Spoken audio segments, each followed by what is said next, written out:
This is my painting Golden Hour. I shot the reference photo for this piece while on a friend's getaway weekend in Muskoka, Canada. I chose a 9 by 12 inch canvas for this one and used the grid method to draw the scene.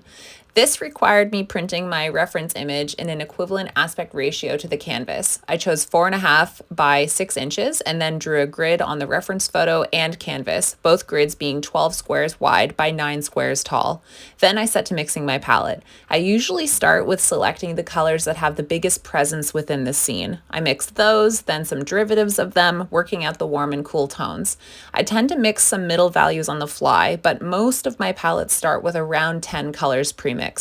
People have been asking what kinds of paints I use. I'm predominantly an acrylic artist, though I get tired of constantly having my paints dry out, so I use an acrylic retarder fluid to lengthen the dry time of my mixed paints.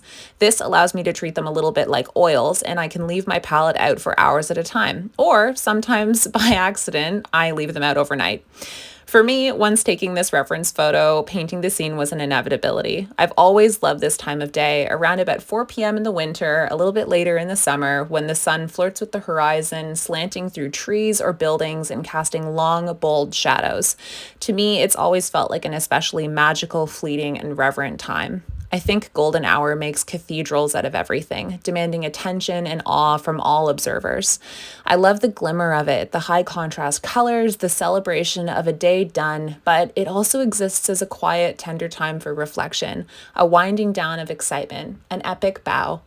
Golden Hour is available for sale on my website and can be seen in person on April 9th at a group art show in Toronto, Canada. Tickets are linked in my Instagram bio. Thank you so much for watching, and please follow along for more art to come.